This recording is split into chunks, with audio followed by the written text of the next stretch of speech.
Hello, everyone. Good morning, good afternoon, good evening. This is actually very true for Rachel and I today because it's morning where I am, and she is about wrapping up her day, right? So we're definitely leveraging technology to connect across the world right now. But thank you so much for joining me, Rachel. Oh, Lola, it is always a pleasure to spend time with you. Always. Thank you for being here. All right. Well, welcome everyone to Workplaces That Work.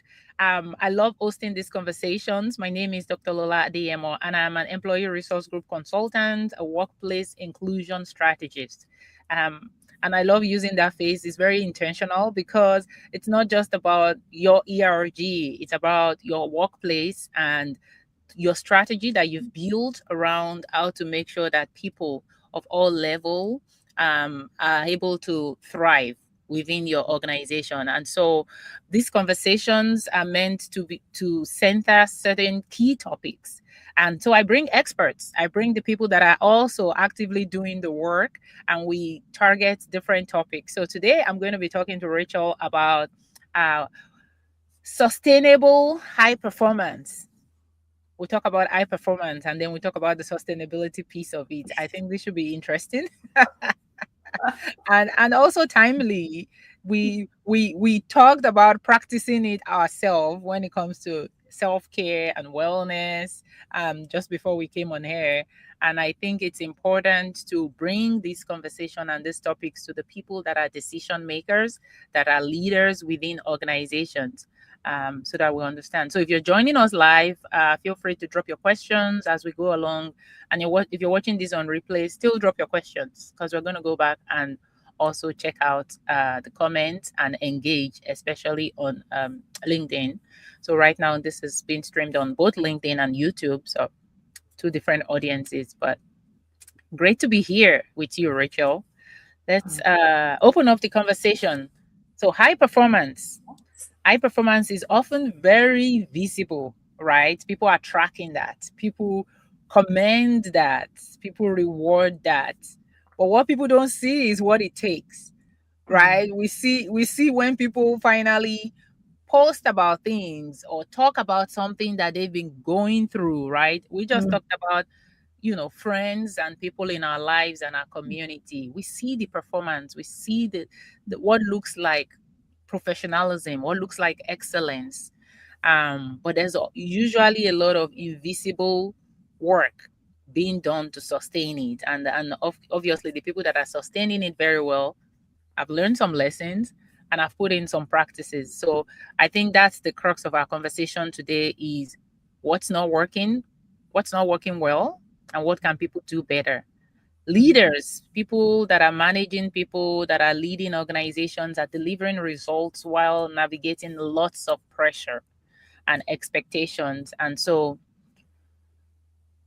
I'll bring you in, Rachel. Let's talk about high performance versus sustainable performance. There's a difference, right? Performance is good. Do you want to first let me have you introduce yourself because I think I like to establish the credibility of the person that I have in conversation because I think it's important before we dive into these. Why you? Why Rachel? So, Rachel, do you want to take a minute and introduce yourself and tell us a little bit about your work in this Oh, space? well, thank you, Lola. Yes, I will. And a welcome to everyone who's joining us and listening in. I just want to say as well, please do drop us your comments and your questions. I'd absolutely love to hear from you. And I know Lola would too. So I work with senior leaders, with CEOs and leadership teams who are navigating pressure, complexity, and change. And now, most of the people that I work with are already incredibly capable and successful, and they're not struggling because they lack ability. What they're often wrestling with is maintaining clarity, confidence, and perspective while carrying that significant responsibility that you were just talking about, Lola. And my role is to help them to lead with greater clarity and courage and humility so that they can sustainably perform without losing themselves in that process and while staying connected to what matters most. I love it. I love it. Thank you for the work you do. Very important. Um, Do you want to explain a little bit more about that difference? That difference between sustainable performance, right, Mm. and short-term output. Yeah, sure, sure. I mean, I think you summed this up really well a few minutes ago. I think traditionally that high performance has been defined by the visible outcomes, you know, the results, the productivity, the promotions, the growth, the achievement. And those things absolutely matter. Of course, in business, those things Yeah. matter. But today, I think performance is also about how we achieve those things. So, can we perform well and think clearly? Can we consistently make good decisions?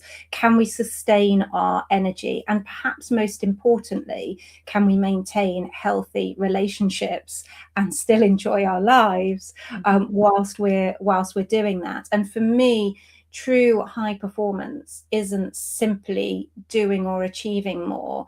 It's about how we're able to show up at our best consistently and sustainably. And that's no mean feat in a world that is rapidly changing and a workplace that is rapidly changing and evolving today for all of us. Yeah.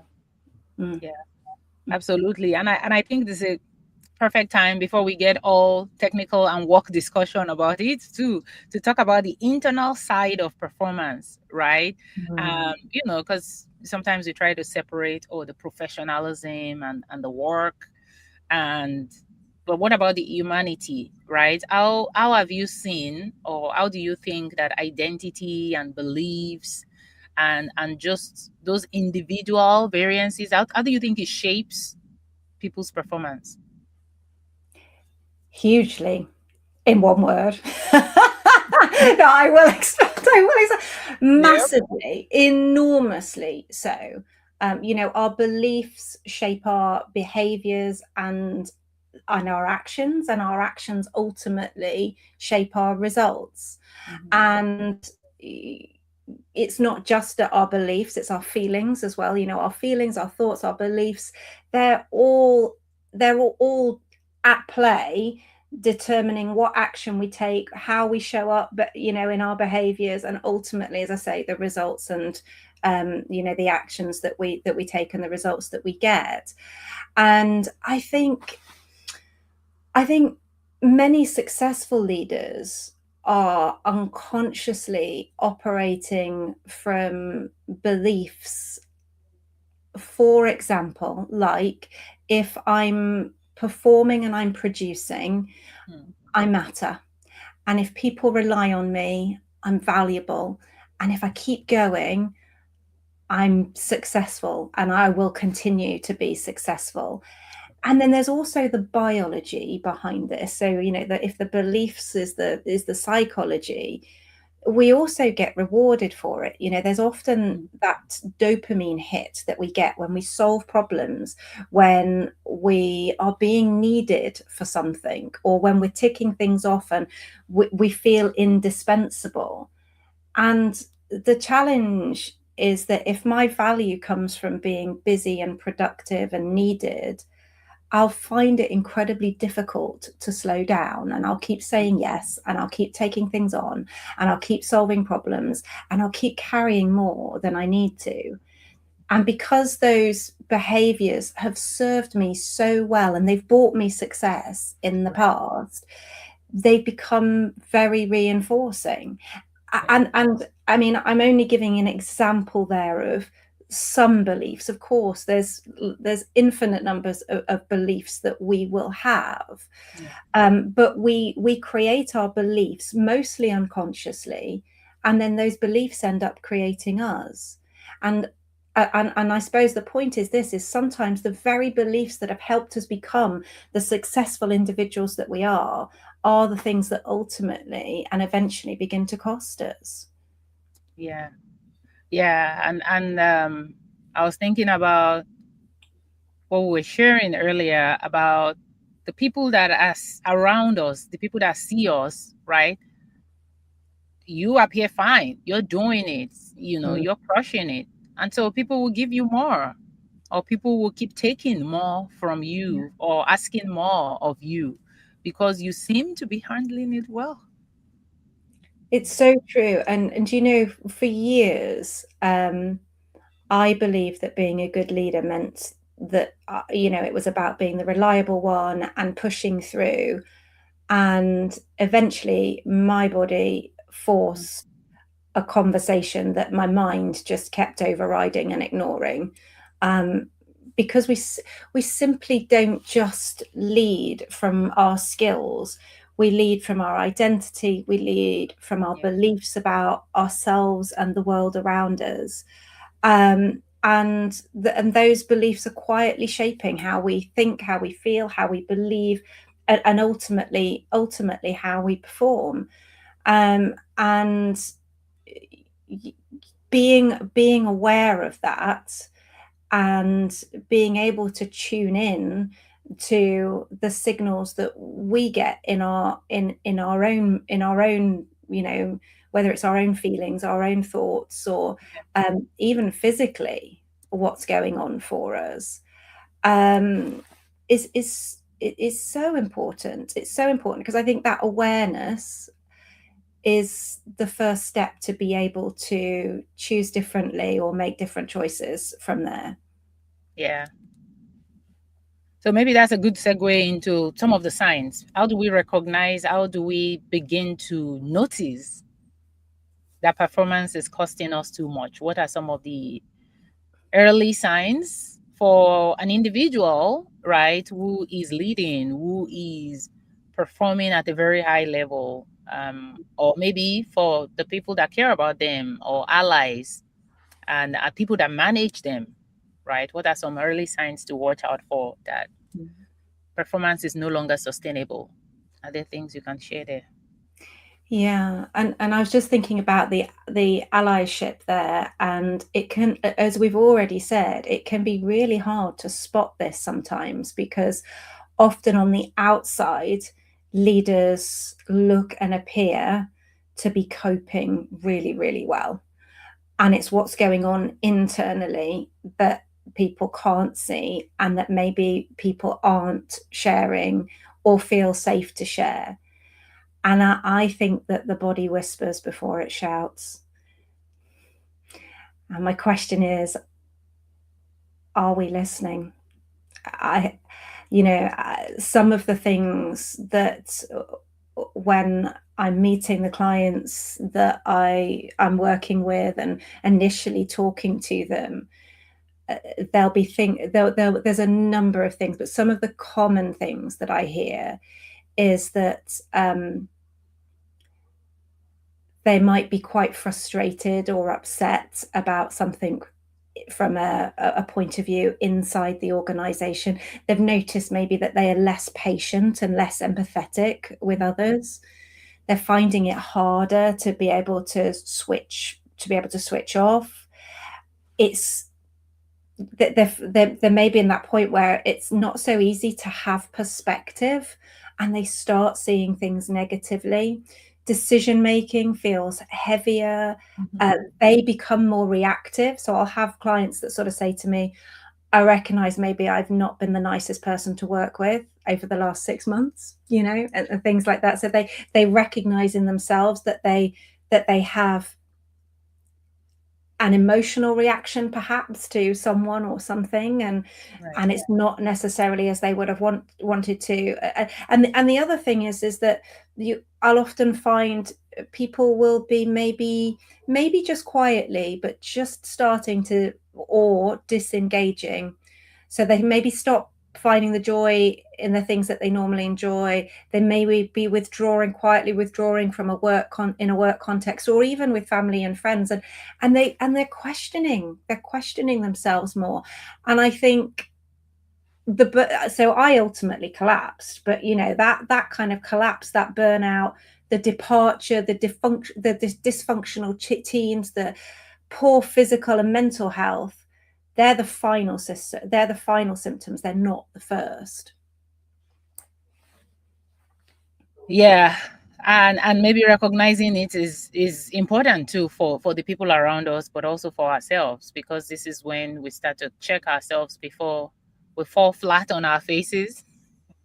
Surrendering to And it's pressure. hard, right? It's hard because life is busy, and you and I, we're both mums, or we're both Business juggling home owners, life with work entrepreneurs. life, Yep. and and many of us will have perhaps aging parents or other responsibilities that we'll be taking on, and life is busy, Yeah. and it can and it's one of the first things that Yeah. I will do with clients is help them to recognize and tune into those those thoughts, those feelings, and identify those beliefs. They come through to me in what people say, Yeah. and so I'm able to pick up on them very, very quickly. And there's some practical diagnostic stuff as well that I also use in my work that helps clients, and some practical tools where clients can do 60 seconds quick number of questions, gives them a mood profile that helps them interpret their mood, their energy, their bandwidth to deal with stress. So there are practical tools out there to help us become better attuned and better recognize like how we are feeling. And it just takes a little bit of consistency and diligence to do that. And there are tools that help people to do it as well. Yeah. I love that because I think that's when we talk about something being sustainable, it's not about a one time fix. It's also those practices that you put in. And I love the way you say it because one of the things I've learned over time is now how to recognize when I'm getting stressed out. And I know the signs in myself when I'm in that place and I'm thinking, when last did I take a break? I think I need a day off. I need a me day. Because when those signs start to show up, when I start to feel that way, when I start to react, then I'm thinking, oh, I think I need a day off. I need a me time. You need a beach day. I need a beach day. Exactly. You know me. Yeah, it's like I need a break because you don't want to wait until you are at the, tail end. You want to learn, you want to do the work so that you Yeah. start building these practices that helps you like keep yourself calm. So thank you for sharing that. There are tools, there the work you're doing, and um, feel free to drop some of anything you have going on in the chat that people can leverage or people can also participate in from you. And I'm happy to share that as well. Oh, absolutely. Do you know, just even this, you must have experienced this, Lola, with children. Sometimes we don't realize that we're in a mood, or that we have got low resources until something happens. So I always think of this as a very everyday example, but something that my kids could do on one morning, I'd Mm, maybe laugh about, or I'd be brush off, or I'd be like, oh, it's fine. And then another morning when maybe life is just a bit more stressful, or I've had a little less sleep or something, and they do that same thing and I snap at them.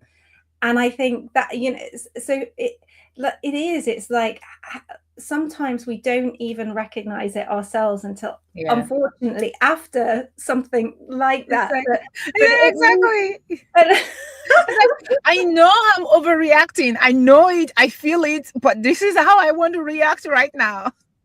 I know. And what I would encourage in that moment is that self-care and compassion, to kind of go, oh, okay, not a proud mum moment for me, that's it, or whoever it is that you're with, not a proud moment. But the thing that I always remind myself of is that every moment we get to choose, moment to moment to moment to moment. So if I wasn't happy with how I showed up for my kids in that moment, I know I can go take a deep breath, and I can, effectively, really what I'm doing is regulating myself, but regulate, Regulating. and Yeah. I can come back to it, and I can be I can choose a better version of me in that next moment. And then by God, do I know I need to get that beach day or that restoration in Or the massage ASAP. day, whatever your thing is, find it and Yeah. plug it in immediately. And I think what I want to just make sure we're bringing this back to is to work, because I think a lot of times when we're having conversations about self-care, it feels like the fluffy stuff, Yes. and we don't think about it in the context of leadership and the work that we're doing. Mm, Leaders, managers, people in high stake environments, people working in corporate environment, entrepreneurs that are making quick decisions under pressure, you mm, know. And we don't think about the fact that the person that is showing up at work, performing and doing all of this, probably has a lot of other things going on, but they still have to perform and deliver at work. And so, what's your self care plan? What are your cues at work for you to mm. know that I need to use my PTO to actually take time off? Not just a PTO to take care of another crisis, but a day off, right? I'm so glad that you've brought this up, because I work with a lot of leadership teams who are under a lot of pressure to perform and, meet stretching targets and things like that. And one of the things that often comes up is, certainly initially when we start working with them, is that they feel guilty for prioritizing this. And it's not always just about taking the day off, or that's lovely, and that's wonderful, but again, high pressure teams where there's very real expectations to get good results, we can't always do that. So we talk to them in a work environment about how they can integrate restoration to top up their batteries, because so often with leadership, it's not that they need more skill, it's that they need or capability. They've got the capability, it's the capacity, because of the pressure, because of the changes. So how do you integrate that into your working day, your working week, your routines? I always remember this story, team that I was working with not that long ago, and they'd recognized as an entire team that they were very sedentary, that they did not get up from their desks a lot. And so collectively, as an entire leadership team, they'd all talked about committing to walking much more. In fact, they'd set themselves a target, they were going to raise some money for charity, etc., etc. But we'd also got people budgeting up to hold one another accountable to do things like walking more when they were at work. And there's just this lovely, it's a very everyday story, but I think it just might resonate with people. So there was this buddy, they're both buddy pair, and one buddy phones the other one and goes, hey, I know we're meant to be going for our half an hour walk today, but I can't see that I've got the time to do it. Like, I am stacked, I'm like up to here, I can't get my head out of it. And the other one, like, I know, me too, I don't think I've got the time to be able to go out for this walk. And they're like, look, we said we'd commit to this, how about we just go for like 5 minutes and we go and walk around the block? And they're like, right, 5 minutes, we can get away from our desk, 5 minutes, we can absolutely do that. The first thing I just want to point out about that is that often at the point where it feels like you can't take the break, or it just feels counterintuitive to do that, that's the point where you need to. And the fact that they had one another to hold accountable for that, I think, was brilliant. So they went for their walk around the block, and they didn't come back for another half an hour. And the reason that they didn't come back for another half an hour is because as they walked out around sort of the gardens in the city where their offices were, in the daylight, in the nature, while they were moving, while they were talking with one another, they realized that they were able to get much greater clarity on the things that they were working with, far more creativity, and it really did improve their performance, and recharged them and supported them to be able to come back in and be even more effective. And I think that's the thing for me, that restoration is not the reward for hard work. For so long in my life, that is how I saw it. But it's not the reward for hard work. It's actually a Wow. critical prerequisite to being able to show up and put the hard work in, and that hard Absolutely. work be of a high quality. Yeah. Yeah. Yeah. I think, yeah, you're right. We think of it as a reward. When I get through the stuff, I will rest. The problem is there's always stuff to get through. And one example for me was even protecting my mental health was the news. Yeah. I used to like listen to world news, listen to local news for hours a day, and then there's a lot of stuff going on in the world. Yes. And I am somebody that feels things a lot. I might not look like I do, but things stick with me. If there's a disaster that happens, I can watch and play it once, and it replays in my head, and I feel it in my body, and I feel it mentally, and it just sits with me, Yeah. and it affects me, and I will consume so much of that news, and I will feel guilty when I don't, because Mm. it's almost like you're not paying attention. You don't care. You don't, like there's a lot of stuff going on. And I had to learn to put guardrails around myself, because how can you function at your best when you take in all of the things and you feel paralyzed and you actually cannot do your work? So you're right. I love the way you phrase it. Like, it's not the reward for hard work to engage in restorative practices. It's actually a tool, a system to help you work harder. And back to this in the work place context as well, I think it's critical that as leaders, we're role modeling that for our teams. Sadly, when I was in corporate over 10 years ago now, I did not role model it well. As you know, I ended up collapsing on my office floor.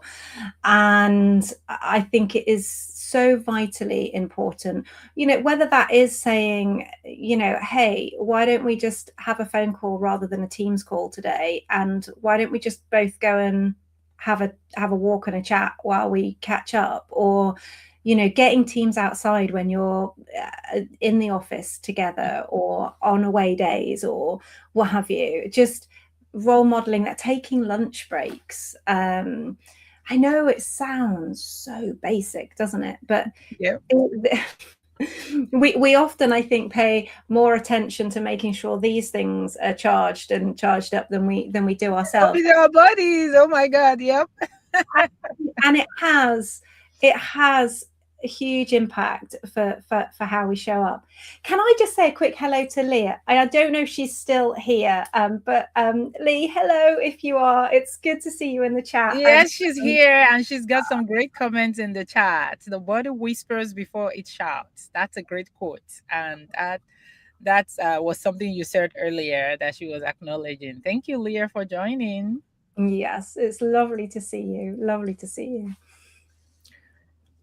All right. So we have a couple more minutes before I kind of do the closing reflection. I like to tie it to employee resource groups because, again, I work in this space a lot. And Mm. I know a lot of times when we're talking about leadership, people often think of executive leadership. Mm. But when I think of these topics, especially, I think of employee resource group, business resource group leaders. These Mm. are informal leaders within organizations that are often carrying that identity context. So when you talk about the internal aspect of, what drives high performance, I Yeah. think of employee resource group leaders.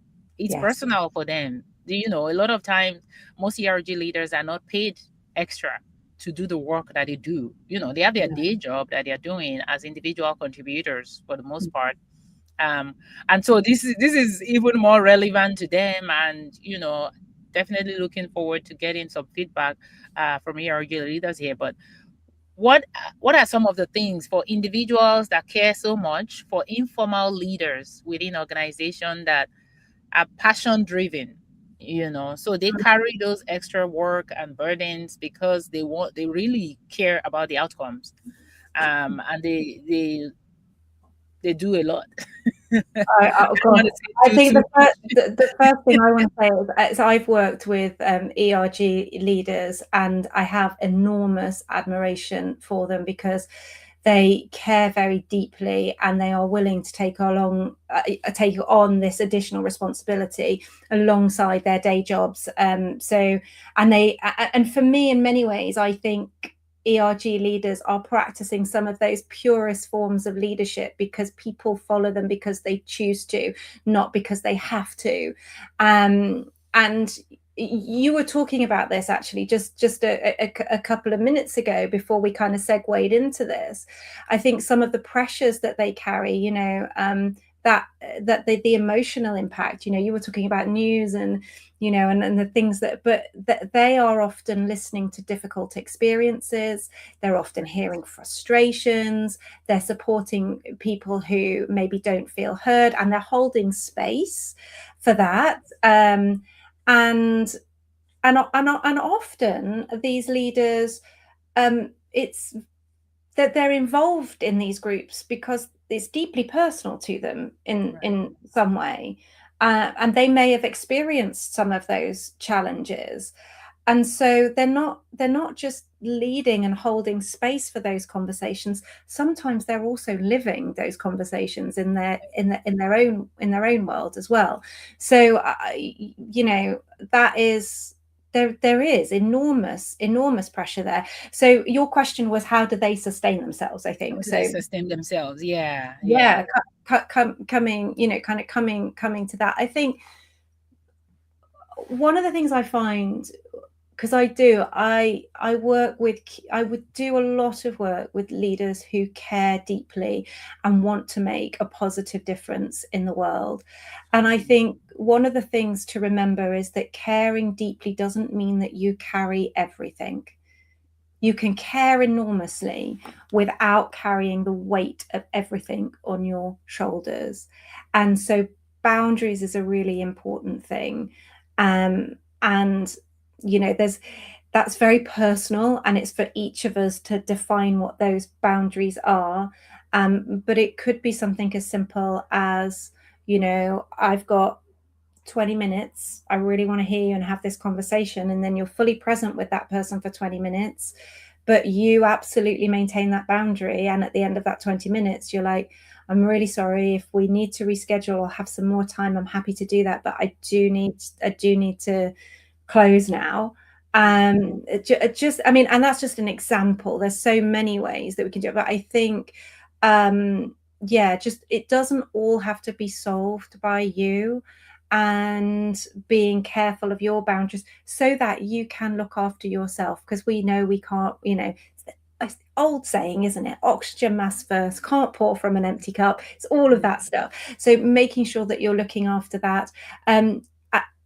Community, we've talked about allyship already today, just that shared ownership, ask for support, keep restoring yourself, because that emotional, that emotional pressure or weight, that requires recovery.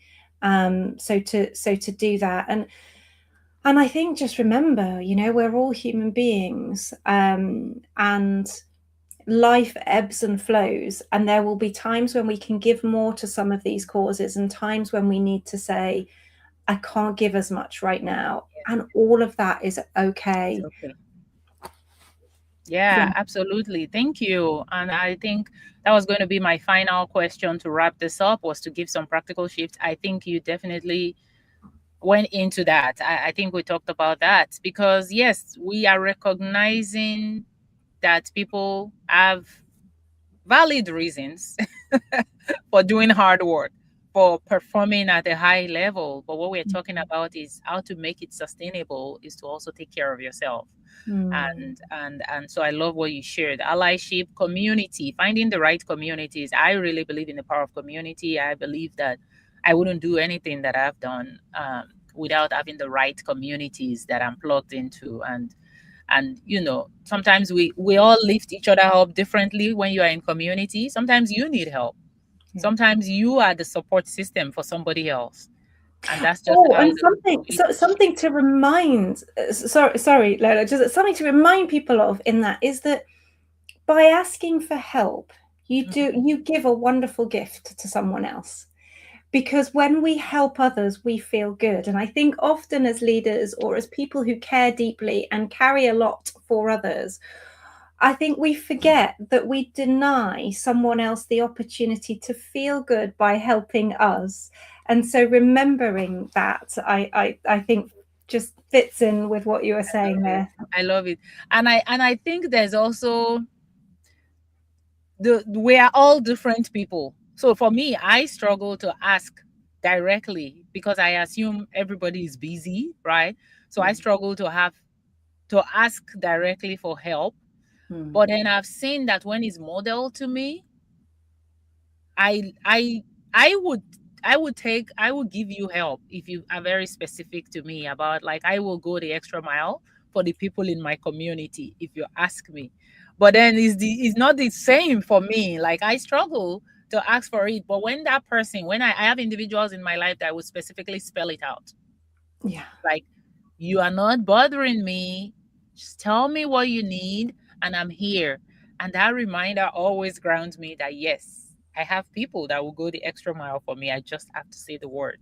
Yeah. And so I hope each of us is able to find the communities that fill us up, that Yeah. lift us up. Um, because yes, high performance at work is very good, but what we need is sustainable high performance at work, and that takes work on ourselves, taking care of ourselves, and finding the tools, understanding ourselves and our body, and then finding the tools to keep going. Absolutely. Absolutely. All right, Rachel, thank you so much for your time today. I know it's the beginning of a long weekend for you. I'm jealous. I still got a couple more days in my I'm having a bubble wrap day tomorrow. Bubble wrap day for me. I know. It's like the beginning of my day, the end of your day. It's been lovely chatting with you. Any final thoughts before we wrap this up? um, I guess,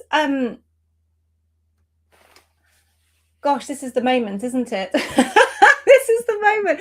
I guess I would invite leaders in the workplace to pay as much attention to the condition that they're leading from, as well as the outcomes that they're trying to achieve. Because how we think, how we feel, and how we show up, that affects our decisions, our relationships, the cultures that we create in the workplace, and ultimately our results. And I think the theme of what we've been talking about today is that sustainable performance isn't simply about producing more, it's about maintaining the capacity to be able to show up at our best with clarity, with courage, with humility, moment to moment to moment, consistently over time. I love it. Thank you so much, Rachel. And for those that are listening, thank you for joining us. Thank you for taking the time to listen. Please share in the comment. What tools are you using? What's working for you? What lessons have you learned along the way? And stay connected with Rachel and I. Would love to read your comments. Would love to hear your own tools and the lessons and the skills that you are applying to sustain high performance in yourself and within your teams. And if you're a leader, don't forget to model, because people trust what they see more than what you say. So thank you for being here. Oh, and thank you to Lee again. It's lovely to see you, Lee.